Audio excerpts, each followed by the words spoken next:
nos minéraux, et c'est pas possible, ils vendent ça aux Américains, les Américains maintenant vont prendre tout ce que nous avons. Rapidement, est-ce qu'il y a une image que je peux montrer encore chez vous tous ici? Attendez.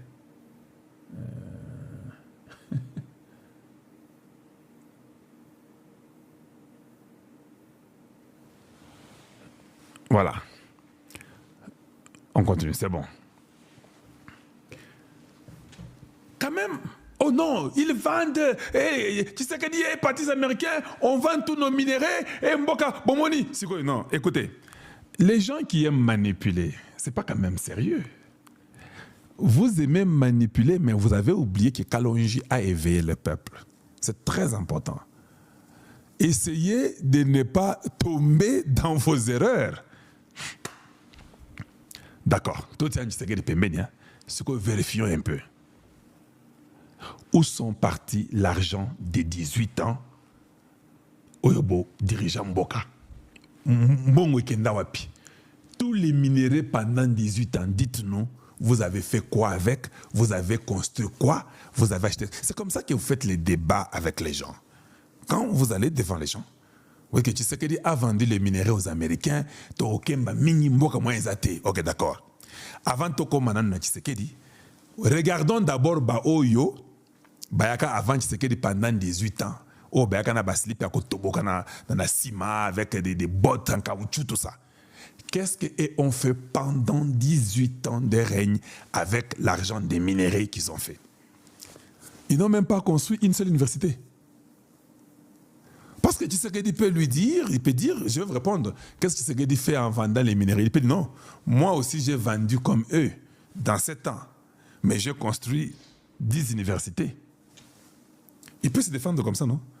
Maintenant, vous, 18 ans, vous avez construit 0 université et vous avez détruit tout ce qui était là. Quelque part, si nous comparons, c'est l'incomparable. Alors, taisez-vous seulement, hein? Vous avez échoué. Laissez que Tshisekedi et les Congolais de la bonne volonté, hein, qu'ils puissent construire la nation. Vous, on ne savait même pas où allaient les minéraux du Congo. Tous les contrats chinois que vous avez fait dans votre 5 chantiers, Mbongo, Bolia, Nyonso, tout, vous n'avez rien construit. La seule chose que vous avez pu faire dans votre vie, c'était d'élargir le boulevard du 30 juin, élargir le boulevard. Vous ne trouvez pas qu'il fait... C'est une honte quand vous venez vous comparer à ce que Tshisekedi a fait. Donc, il y a beaucoup de choses que je peux commencer à citer et on va dormir demain. Oh, Tshisekedi a dit. Les aéroports sont transformés. Vous avez volé l'argent des aéroports. Cet homme, depuis qu'il a pris les pouvoirs pendant 18 ans, n'a jamais aménagé même pas un dixième de la piste d'un aéroport au Congo. Imaginez-vous un peu. On vous l'a dit. Mais avec Tshisekedi, donc lui, ça va parce que il vend aux Américains, mais nous voyons que les aéroports sont en train d'être faits, les écoles sont construites, les bancs sont donnés aux enfants, les universités sont construites, on construit beaucoup d'aéroports et il y a le port de bananas dans les eaux profondes. On les fait, mais qu'est-ce qui a empêché à tous ces autres gens qui sont venus avant lui de les faire? Qu'est-ce qui a empêché? Et puis vous avez entendu Tshisekedi dans son discours sur la presse là. Tshisekedi dit ceci. Ce n'est pas qu'il n'y a pas l'argent pour faire les élections.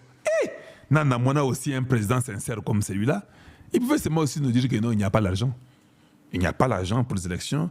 Nous avons beaucoup de choses à faire. Nous avons la guerre. Bon, il peut dire ça. Qui ne va pas le croire? Il peut seulement dire que non, il n'y a pas l'argent. Nous avons la guerre, j'ai tout dépensé, il n'y a pas l'argent. Tshisekedi a dit ce mindele Bovanda. Mais quand même, nous ne le ferons pas dans ces conditions ici. Il n'y a que ces Nyangalakata ici, permettez-moi le terme, parce que c'est vrai, ils sont Nyangalakata, qui disent que non, on ne peut pas faire les référendums, mais quand même, néanmoins, on va faire des élections. Non, on l'a fait en 2023, c'est suffisant. Nous ne sommes pas un pays exceptionnel. Si vous voulez qu'il y ait élection en 2028, vous devez accepter qu'il y ait aussi les référendums en 2026. C'est simple. C'est ça être logique. De toute façon, je vais aussi vous dire une chose. Ce n'est jamais arrivé. Tu vois ce qui arrive au Congo là. D'ailleurs, écoute, c'est d'ailleurs mieux, je m'étonne. Quand on parle de changer une constitution ou la remplacer, mais ça a toujours été des débats incroyables. C'est huileux, c'est terrible. Ça a toujours été ainsi.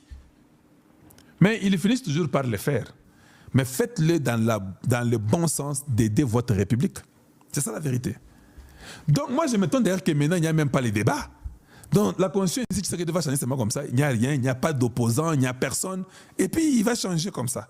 Normalement, il fallait qu'il y ait vraiment les débats, vraiment. Et l'autre côté, les gens proclament une ville morte le 3, après-demain. Ils disent qu'il y aura une ville morte, ne sortez pas. C'est la première fois au Congo démocratique qu'un nombre de soi-disant leaders, ils disent qu'il y aura la ville morte, bah on l'a ressuscité. Chaque jour, ils sont sur Internet. Bobi Misabanate, Bavanda, oh, papa, tu es leader ou bien tu es un partisan? Tu es un leader ou bien tu es un tintin? Toi, tu as dit qu'il y aura une ville morte. Vanda nayo. Regardez Etienne Tshisekedi. Ha, Tatawana. Papa, on a un niveau mort santé. Il dit qu'il y aura une ville morte et puis il ne parlait plus. Il rentre chez lui. Il s'était. Il reste comme ça calme. Il ne dit plus rien. Voilà comment les gens sont agités. Ils font tout. Il n'y a pas moyen. On dit même aux gens que vous aurez des primes dans Moussala. Personne ne sort. Tout le monde est chez lui. Qui sait qu'il n'est jamais parti à l'Internet pour dire que non, sortez, ou bien ne sortez pas, ou bien non. Quand il dit qu'il y a une marche, Kakandenga le Biwana et Sili. Quand il dit que non, il y a une ville morte, Kakandenga le Biwana, il n'y a pas d'ajout. Mais il y a les lots. Les faux professeurs qu'on appelle ceux qui dévotent, un homme méchant, un homme de la très mauvaise qualité et haineux. Il a une haine viscérale. Même quand il parle, vous voyez qu'il a les dents, il peut parce que quand il parle, les dents sont sortes, vous sentez qu'il a la rage. Si vous sortez, vous verrez. C'est ça l'opposition. Vous commencez à effrayer les gens. Vous commencez à intimider les gens. Nous sortons les trois. Vous avez déclaré que vous êtes des leaders. Soyez calme. Si vous déclarez, à nous le peuple de juger s'il est bon qu'on reste ou qu'on sorte. Vous ne commencez pas à forcer. Et maintenant, ceux qui battent marche les choses. Ils sont ici à 8, les 8 aventuriers, les Jean-Marc Kabund, Kabunji, les Chinois. Jean-Marc Kabunji, c'est les Chinois congolais. Voilà, il y a des Chinois congolais, il y a des Sénégalais congolais, ou des Fayoul. Il y a des Sessanga, je ne sais pas s'il est aussi angolais, je ne sais pas quoi, mais il faut vérifier. Il y a des Voskitoko, il y a les Eping qui est nécessairement, peut-être c'est un Rwandais. Donc, une clique de voyous. Il n'est non plus. Bah là, oh non, ne sortez pas. Caca. Papa, les enfants doivent manger. Vous viendrez donner à manger à mes enfants. Mes enfants doivent manger. Je dois sortir pour aller visiter un cousin qui peut me donner peut-être un 5 $ ou un 10 $. Ça fait longtemps que je n'ai pas vu mon cousin. Toi, tu me dis que je reste à la maison. Tu me donneras quoi en retour? Ici, Eza Likambo, il y a intérêt à Batou. Toi, tu n'as pas à manger. Tu vas rester chez toi à la maison, c'est ton problème. Je vous encourage de sortir, d'aller chercher l'argent pour manger. Et puis, vous les travailleurs, si tu ne veux pas avoir le problème avec ton chef, va au travail. À toi de faire les choix. Maintenant, sois responsable. Tu as la femme et les enfants, ou bien tu as le mari et les enfants. Vas-tu accepter un mot d'ordre donné par les chômeurs, ou bien tu vas aller au travail parce que si tu aimes beaucoup ton mari, tu aimes beaucoup ta femme, tu aimes beaucoup tes enfants. Et ton chef là, il est chef à cela 25 ans, il est c'est un Tshisekedi, il est ton chef. Ne viens pas au travail, tu perds ton travail. Je vous dis, c'est la vérité. Il faut dire aux gens la vérité. Ton chef là, il était de l'IDPS. Tu vois l'autre chef à toi là, que toi tu croyais qu'il était de la Kabylie. Non. Il est de l'IDPS, toi tu ne savais pas. Il y a Zara Mouta IDPS. Yo y a des Zande Kabylis. Alors on est Mouta IDPS. Et puis en tout cas, je pense que tu peux rester à la maison. Parce que j'ai aussi un cousin qui a besoin de travail. Je vais profiter quand il ne va pas venir, il sera remplacé par mon cousin. Ok, c'est votre problème. À vous de faire votre choix. Si vous aimez les Chinois congolais ou bien si vous aimez votre femme ou votre mari. Ça, c'est une décision à prendre et je vous conseille. Et à vous de décider. Ne venez pas dire que non, Misala Zate et qu'on sort, et qu'on sort. Est-ce un problème? Roubaya et Bomisi Paul Kagame. Donald Trump frappe fort. Fachi surprend Thérèse Kaikwamba et Jean-Pierre Mbemba. Moto et Peli sur le dossier changement de la constitution. Vital Kamerhe sauve sa peau. Ninezali Kolikana. Mbote na bino ba papa, mbote na bino ba mama, mbote na bandeko ba Congolais nyonso de partout oyo bozali koanda biso na chaîne na bino, chaîne na biso. Toza na esengo koya kobeta elongo na bino masolo oyo tali la République démocratique du Congo, mboka ya batata, mboka ya bamama. Bandeko ba Congolais, boyebike déjà tosi toyokana que soki to partager l'émission elongo na bino tozala na posa eloko moko ezali la sécurité de notre émission oyo tozali kosala, c'est-à-dire vos j'aime, vos partages, vos commentaires. Bandeko ya TikTok tapoter kaka écran parce que awa tokosolo là. Alors bandeko, avant que musika dossier moko eza sur la table. Tellement que banguna ya Congo babundi na dossier ya balkanisation ba resirte. Baluki ndenge nyonso tout ba gagner la guerre par les armes bakokite. Baluki mutu ya mokonzi mboka Félix Antoine Tshisekedi Tshilombo bakokite. Voilà pourquoi à Tozoloba baye sikoyo pour installer le chaos wapi na ville province de Kinshasa. Alors bandeko ba Congolais tozoyebisa na papa pe maman mokolo ya le 3 o ezali koya ezali mokolo ya malamu pona ba République démocratique du Congo pona ko faire échec na oyo nyonso akoluka a troubler la quiétude ya ba Congolais. Alors ndeko Congolais de partout boyo ka message oyo constitution otoza na yango ezali constitution claire bimana 2006 et bato basala ki yango bandeko ezaya kobata maté. Il y avait des belligérants entre autres Jean-Pierre Mbemba Zalaki na bosolo nyonso Jean-Pierre Mbemba Azarias Ruberwa bandeko ba otoko benga ba groupe armé ba KML MLC RCD-KL RCD Boy, tous ces groupes armés bango nyonso bayaki munduki na maboko makomi na mesa pona kosala la constitution. Mais bandeko to na constitution ya 1992 constitution wana a tozo badabino et salamaki ça la pression extérieure, ça la pression de la communauté internationale. Mais bandeko constitution wana et sibira mamana souffrance à tel point que ils ont mise en application. Vous voyez bien, et botamaki na conférence nationale souveraine. Alors bandeko a tozo badabino constitution wana eza de na mesa. Faisons le choix toponayon. Alors tosenga na bino déjà na ba commentaire to mobiliser na kati ya ba commentaire na TikTok na YouTube congolais surtout a la responsabilité par son commentaire parce que awa ezaka nga muna koloba te yo poko ki koloba na ba commentaire na yo komela biso kaka na commentaire ndeko tobima mokolo ya le 3 tospake librement na misala na biso tobuka te totumba te tobebisa te.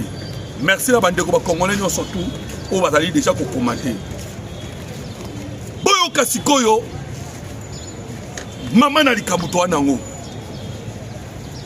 bandeko ba congolais awa tosoloba na bino Kagame appartient au passé d'après les États-Unis d'Amérique, d'après les pays américains. Réunion historique et salami les États-Unis d'Amérique.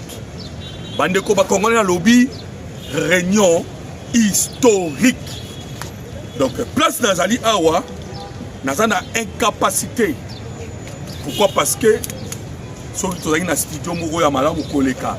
Bolinga kibomona la photo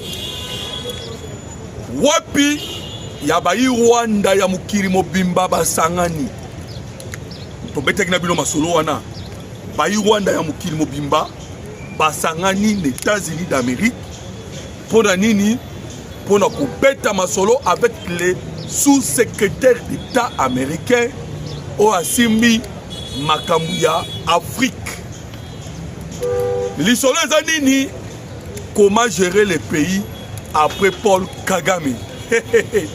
Bandeko Makambuza au sérieux. Alors toujours Ibsanabino Makambuza au sérieux. Et bah Merkel ba ko blagueté. Voilà pourquoi bon on a qui la fois passée délégation ya Burundi bakenda kitine États-Unis d'Amérique. Et muto coopéra qui utoloba oya salaki la démarche des alliés Mokonzi Mboka Félix Antoine Tshisekedi Tshilombo. Voilà pourquoi je vous ai parlé de Maman Thérèse Kaikwamba. Vous savez le pourquoi Tolobelié Bande Koba Congolais, c'est pour mobiliser. Comme mobiliser Bayi Rwanda Mukiri Mobimba. Vous voyez bien Bande Koba Congolais. Quand Kandenge Paul Kagame a opposition armée, na opposition non armée. Bandeko, si c'est Balouki Neb. République démocratique peut avoir Tozoloba et le monde a un partenaire na biso États-Unis d'Amérique. Burundi. Bandeko ba Congolais, Toteli pe Kagame l'opposition armée na opposition non armée. C'était Kagame Mataki de Amwezo Kita. Alors, au niveau États-Unis d'Amérique, pas de décision est quoi qui?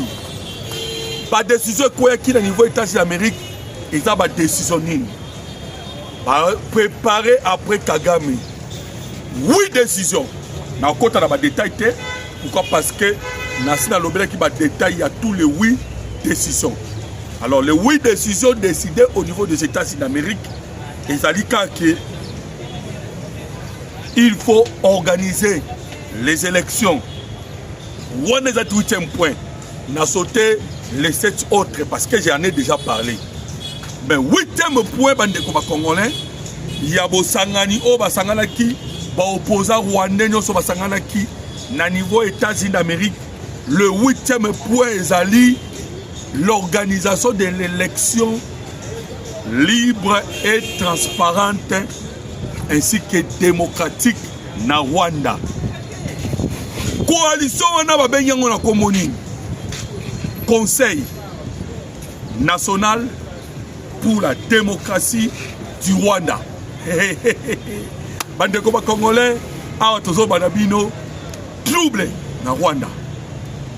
Mbutu na Rwanda. Je vous dis bandeko ba Congolais. Kagame sent déjà une pression américaine, une pression internationale contre lui. Et ça va dossier qu'on néglige. Na niveau États-Unis d'Amérique, va qu'il rassembler l'opposition contre lui. Et surtout, Jean-Luc Abiyarimana. Moi, il y a Juvenal Abiyarimana. Oh, il y a Koufana crash. L'avion. Il y a un ancien président. Il y a Rwanda. Il y a 2 présidents dans Rwanda et au Burundi. Il y a 3 personnes qui ont revendiqué Makila ya batata na bango. Batata politique, na batata biologique. Il s'agit dans le cas de la République démocratique du Congo. Le président Tshisekedi est en train de travailler pour revendiquer Mouzé Laurent Désiré Kabila. Jean-Luc Abiyarimana, lui aussi, il est en train de travailler pour revendiquer Tata Naye au Kagama Boma, na Congo ya Juvenal Abiyarimana. Koto yo pe bandeko ba Congolais, Tozali na Evariste Ndayishimiye, lui aussi, il est en train de travailler pour réclamer les sangs. Il y a Cyprien Tariamira au Kagama Boma. Alors vous avez compris que Kagame était dans tous les manœuvres. Il y a élimination du président. Voilà pourquoi toujours bête à la bino masolo. Le président Nyonso, Basangani Pe pour écarter Kagame. Le président Nyonso, Basangani pour batailler Paul Kagame que yo toujours venger. Voilà pourquoi le président Tshisekedi a bien acquis Donald Trump na téléphone a yebisiye Yamba Evariste Ndayishimiye. Ndebo mona kimba na moko Donald Trump a yambi utolo États-Unis d'Amérique. Ba yambi délégation ya Burundi. Bandeko. Awa tozo loba. Le Rwanda s'est confirmé. Le Rwanda est encerclé. Peuple congolais, je vous dis, Rwanda a encerclé. Sauf qu'Akoyoki États-Unis d'Amérique a déployé un militaire, a déployé un Rwandais la frontière na Ouganda, a déployé un militaire la frontière na Burundi. Koto déjà na frontière ya Congo, a récupéré qui ba soda, oyo bazalaki na Uvira, na Sange, na Katogoto, wala tozolo batoza na Sud Kivu. Tina Walungu pe Kaleri. Bande kwa bendi ba soda na nyonso a installé bango na frontière avec la République démocratique du Congo. Bande kwa ba Congolais, molani na biso moko abengi ngai bisinga, mais tango Kagame azosala nyonso tuwana. Qu'est-ce que la République démocratique du Congo azosala? Kagame azosala bongo, mais RDC azosala nini? Bandeko Boyo Kasikoyo, c'est que la République démocratique du Congo azosala. Le président Tshisekedi alobaki boyi. C'était Paul Kagame azomata, ndeka yango azokita. Je vous ai tracé l'histoire makambo ezolekana na moment oyo. Ndenge l'opposition zosangana ya Rwanda. Na uti pe kotali sabino ndenge la vengeance se prépare boyoki yango. Alors boyo kasikoyo que Amérique à part l'opposition doit se préparer. Qu'est-ce que les États d'Amérique maintenant veulent faire contre le Rwanda? Parce que on vient de vous dire très bien que les États-Unis d'Amérique où Donald Trump frappe fort.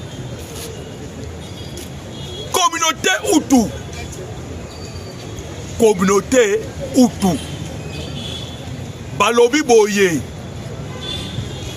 Tonyo komi mingi pour Paul Kagame. Kagame nous a tellement fait souffrir. Maintenant il est temps de protéger nos frères Hutu. Bandeko, voilà pourquoi Pasteur Ebisa Kibino que nous faisons mise en place l'opposition non armée et l'opposition armée. Alors, tozoloba, bandeko ba Hutu wana bazasko ba opposition armée. Chose grave na bosanaki.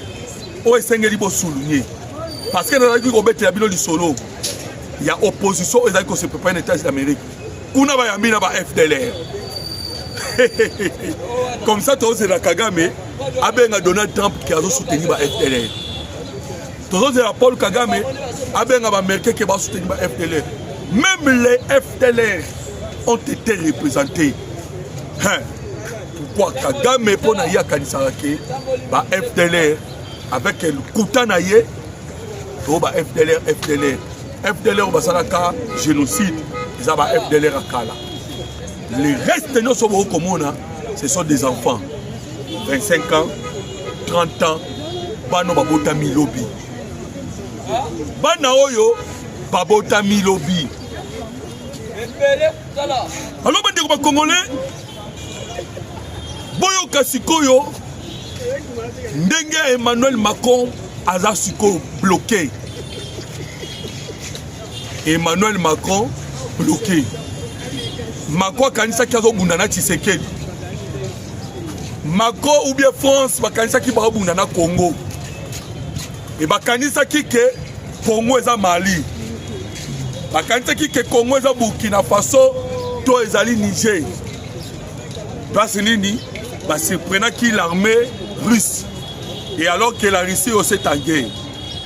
Emmanuel Macron a qui profiter na ba manœuvre aux ezali ko salama.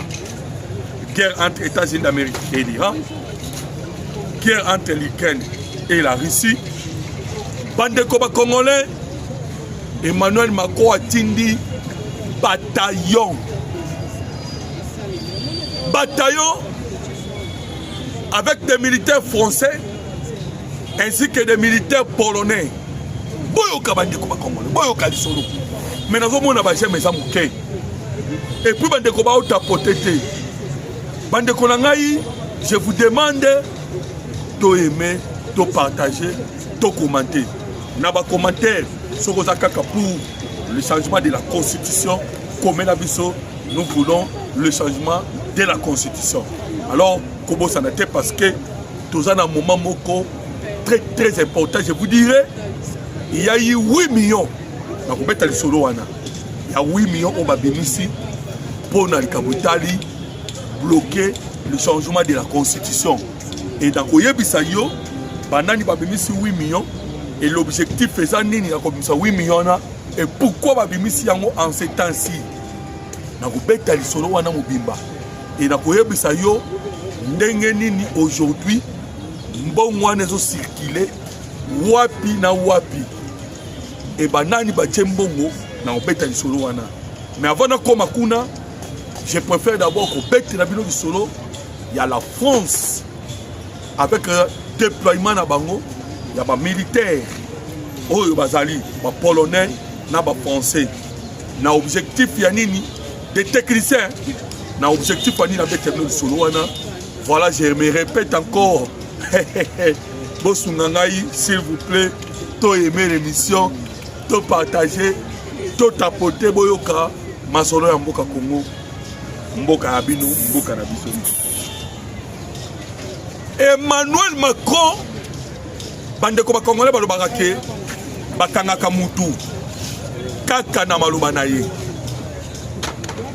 Mutu bakangaka kaka na maloba na ye.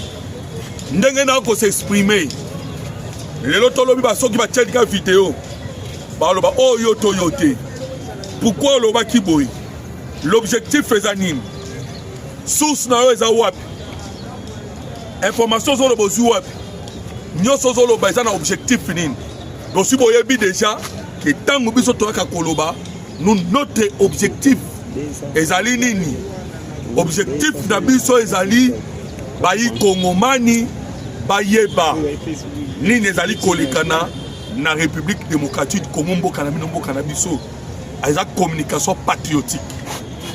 Emmanuel Macron bandeko nanga ba congolais o nazolo ba malobe na munoko ya Macron wapi na Kenya. Yoka question ya journaliste alobi na Macron boye à un moment vous comprenez la biso bakanda to koma nango parce que on ne peut pas tolérer biso boye les canards République démocratique Congo. Donc biso to bota makité pour to ba victime ba français ou il y a ba américain ou bien ba nani batoni Macron Tomoni Trump a sanctionné Rwanda, a sanctionné l'armée rwandaise. Bon, bino pe beaucoup sanctionner l'armée rwandaise était Macron lobby ni biso ba français ni ba européen to sanctionner Rwanda té to Rwanda Amérique té. Et pourtant bande ko ba congolais ceux qui ka France au boko yoka parce que la France pèse hein. France a pesé. Ba pesa ya place kuna na communauté internationale. Na otobenga conseil de sécurité. C'est grâce à la République démocratique du Congo, grâce à l'Afrique, Mali, Burkina Faso et autres. Des France a occupé. La France pèse. Mais comment on a président de la France? Na comment Emmanuel Macron a boit Kabiso complètement. Vous savez le pourquoi? C'était pour Nalikamouya Roubaya. Donc César Roubaya. Bande de Congolais, pour la nanga religieusement, pour vous comprendre, pour nani Emmanuel Macron, alobaki, ni bango ba français, ni Union européenne ba ko sanctionner Rwanda té. Et ça là qui n'a objectif nini. L'objectif est clair. Au bazaki koloba, ba ko sanctionner Rwanda té pour la nini. Parce que il y a une collaboration entre la France et le Rwanda. Entre la France et le Rwanda. Collaboration étroite. Et collaboration les années. Kagame à la kakiba français, à la kakiba Qatari, à couper sa bango, Roubaya. Kagame a zwa kimbongo ya nyongo.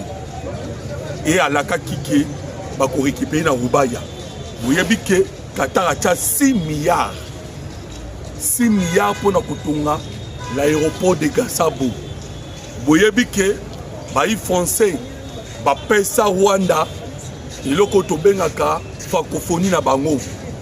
Les Pesa Rwanda, la visite Rwanda, Paris Saint-Germain.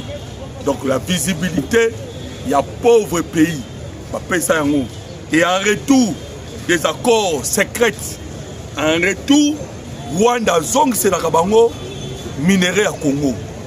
Maintenant, tant France a Tali, à moni Bibundeli Otoanango, à Tali, à moni les hommes d'Eric Press, à Tali, à moni Africom, à Tali, à l'obia te, Naifoka Naya, Oekoya Eya, Bandeko, Nzokande Zalaki Ndobo. Roubaya et Zalaki Ndobo. Donc c'est-à-dire, bazu vraiment Ndobo, bache Pambu, Pambu Bachaka, Obabenga Nini, Oye Benda Rambisi, Lokola, Nakoloba, Oye Kopesa Posa, ya Bango Bazwa Roubaya. Mais Atolo Bandobo et Kangami, et Kangi Emmanuel Macron, na Kingo et Kangi Paul Kagame. Voilà pourquoi nous vous avons dit Roubaya et Bomisi Kagame et Bomisi Macron. Votre face Yabayi américain, après avoir causé un renseignement que l'armée française et polonaise ont combattu du côté de M23 pour la récupération de Roubaya. Et on nous informe, nous avons conditionnel. Mais nous avons cette formation conditionnelle. Que les soldats français à Saké. Saké, c'est toujours quelques kilomètres de Roubaya, quelques kilomètres de Goma. Oh, mais de Komoloto, information on est allé na conditionnel. Voyez que Emmanuel Macron va sanctionner Rwanda. Pensez-vous que Emmanuel Macron a guerre ici dans Ndenga Minduki et que Tshisekedi ou la République démocratique du Congo tokende ko gagner guerre. Macron olingate parce que bande ko botanga tweet ya Macron te. Tanga tweet ya Macron, c'est là où vous allez voir que Macron bande ko congolais a comment tweet mboko na bossa na kangwata mukete entre le 16 et le 17 février 2025. Macron Zoloba na otiko soana Paul Kagame na yebisi Paul Kagame et que les militaires, le MF3, pas se retirer dans Bukavu. Nous sommes sur le bien, Makoto Kagio. Donc, Yonde Mokozi à MF3. Comment est-ce que tu peux donner l'ordre à Paul Kagame et Kagame Ayeb Saba M23 pas se retirer de Bukavu et non Goma? On lui a posé cette question. Pour le Niobi Goma, pourquoi simplement Bukavu? Et comment as-tu eu le pouvoir de commander Kagame pour que Kagame dise au M23 le pouvoir tu l'as eu où? Et pourquoi jusqu'à aujourd'hui Babimana nous Goma na Bukavu? Dernièrement, Emmanuel Macron nous a saboté à Sakai Nabiso Bandeko Congolais. Vous savez ce qu'il a fait? Macron a mis au Konzamboka. Alors, Biono, tu as déjà 1,5 milliard. Les 1,5 milliard, ils allaient pour la Nini, ils allaient pour l'ouverture à l'aéroport de Goma. Kagame Boya, Tilelo. Tilelo Bandeko Congolais. Mais en fait de compte, tant qu'on s'en ici, Bangouna au Congo, William Ruto, Bangotu, Wapi na Kenya, Maramoko, Emmanuel Macron Zoya Koluba, on ni nous, la France, ni l'Union européenne, pour sanctionner Rwanda. Alors je vous ai dit que nous sommes c'est Rubaya. Maintenant, à Tozoloba, Américain balobi bon.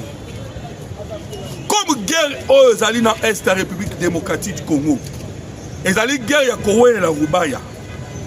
Et le président Tshisekedi sage qu'il est.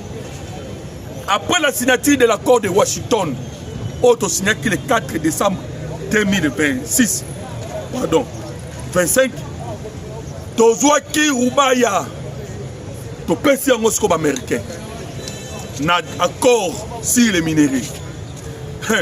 Il y a eu un homme d'affaires, il y a un américain qui a signé un contrat sur Rubaya. Bandeko, to sundoli sko Rubaya. To ebisa Amérique, tala Rubaya, ba français ba yi. Yomoko sakana na bango. Bandeko ba Congolais, to robaka tangu nyonso. Faites attention na mwana ya menuisier. Mwana ya menuisier, papa na ya la kisakaye, ko beta 7 na libaya, même à na minuit. Hey, Junior, soit c'était beta na bawana. Toi, moi na pongi, mais ayebi ko ajuster c'était et à couper ta pas, à beta bien. Mais moi non azoye kola, ce cas 18 heures coquille, 17 heures azomina. Toi, c'est qui n'a bien bokeba na Tshisekedi. Bokeba na Tshisekedi. Il est très dangereux. Mais Fayou n'a pas compris. Oh patin, oh zoba, oh boy. Mais là, tu n'as pas ce comme. Notre police Koyo, na Rubaya, entre les États-Unis d'Amérique et la France. Amérique Koyo, a Tikine France. Alors, France, yon a occupé yote. Le kola yo, ozo yana sima ya Kagame, ozo yana sima ya Rwanda, na occupé sima. Mais ngai États-Unis d'Amérique, nazali ko renverser. Bandeko, je vous dis que Réunion Salamaki États-Unis d'Amérique, ils ont un objectif. Yako, quoi il s'en régime à Paul Kagame, ça combat tamaté. Et vous savez quoi? Élément qu'on a pour comprendre. La même personne.